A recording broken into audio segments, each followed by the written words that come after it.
Chris was solid. I mean, I thought they did just enough to slow some guys down.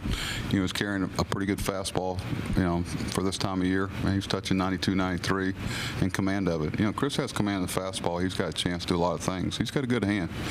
Change up, and you see him throw that change up right on right. He feels pretty good about the ball coming out of his hand. Enough curveballs to keep it in their mind. And I thought the seventh inning was big for us.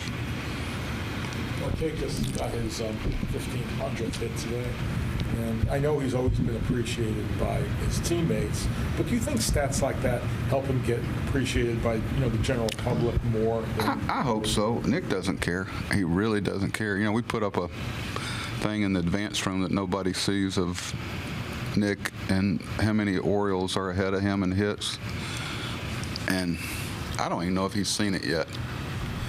And if he did, he'd probably slip in there and take it down.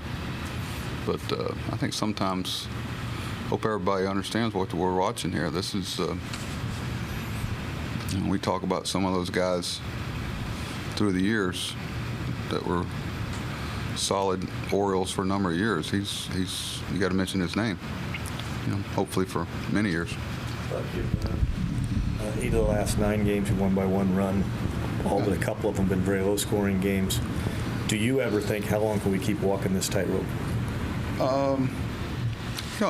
That'd be easy to say, yeah, and that's probably reality and the way it's normally thought of. But, I got to tell you, Peter, we come here, we go in, all right, we got to score 1 more run than them today. It'd be nice to score 2 more than them, or 3 more, or 4 more. But, to be able to win games during a period where we're not doing as much offensive as we're capable of, what do you want,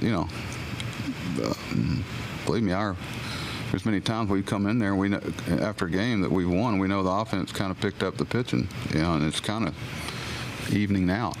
But if we can get both going, like every team tries to do, which happens about 2 weeks a year, it'll be a little more fun than I had fun today watching good pitchers pitch. If I'd known how it was going to end, I could enjoy it a lot more, I can tell you that. How much it improves the great pitching of these 3 teams?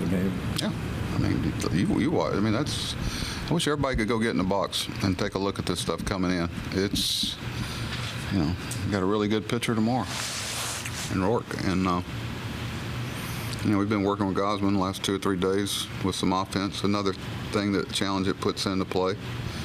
Being a left-handed hitter, you're trying to pad up his elbow.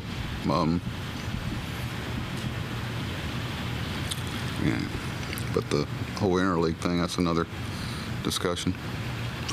How long did Zach take to come in today? Did he get there before the clock, the red thing went on, green thing went on? If we put some WD on the gate out there, that had to be the issue. Yeah. Take care of that. Iwakuma allowed just 5 hits, and Nick had 3 of them. What do you think allowed him to, made him so Nick successful? to get hits off of him? Yeah. What makes it? If I knew that, I'd have had a longer career, and I wouldn't have started managing at 28, whatever I was. And he made, I don't know. Nick doesn't try to do too much. He takes his ego out of hitting.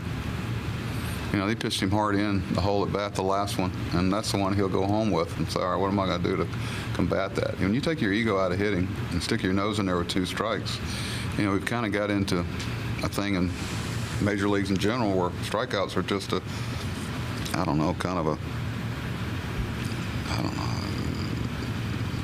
it's not so what to him. I remember when I was coming up, you struck out, you had failed, and you felt bad. But a lot of that now it seems to be about contact to damage ratio, so to speak. But Nicky don't like strike out. And he stick his nose in there with 2 strikes. Why? Sabathia broke his hand because he was whistling the breaking ball by his ear. Okay. Thank you.